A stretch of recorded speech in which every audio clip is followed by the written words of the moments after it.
My name is Elisa Van Cleef. My family and I have been part of BelPres for the last 6 years.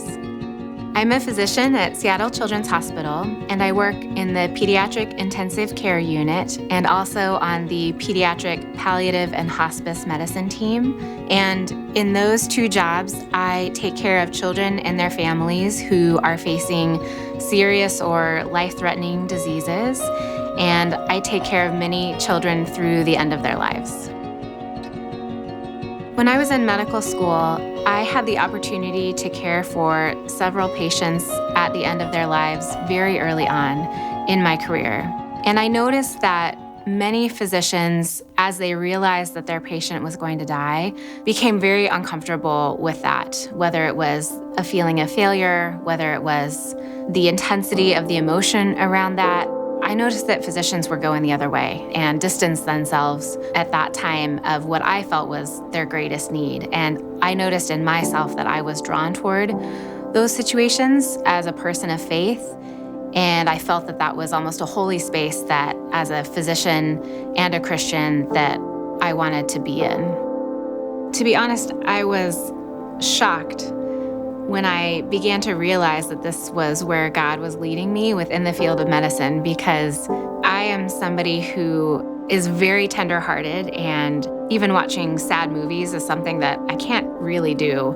And so it was very surprising to think that my career in medicine was going to be focused on caring for patients and families in some of the most tragic and challenging circumstances. It has been evidence of His hand at work that I have been able to follow this path that He's created for me. So the day-to-day work of my job can be very hard.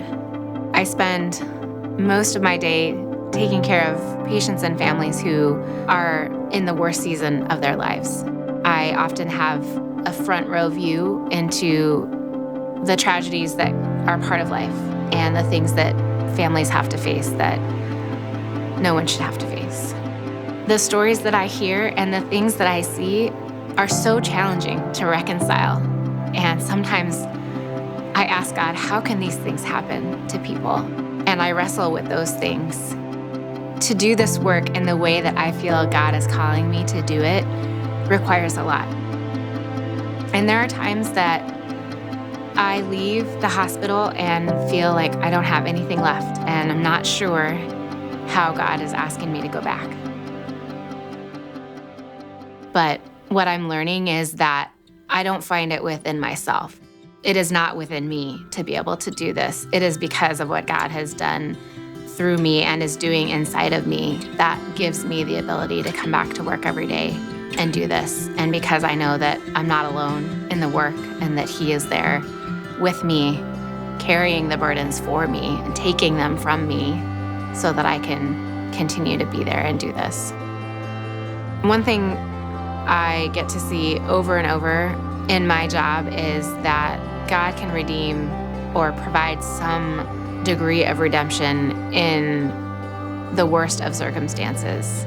And I see that on a daily basis in ways that are broader than I can imagine. I'm learning that calling is not always easy, and also that we are never asked to do it alone. I see Jesus bringing His healing into my workplace by giving me the ability to do what I do in a way that I couldn't do without Him.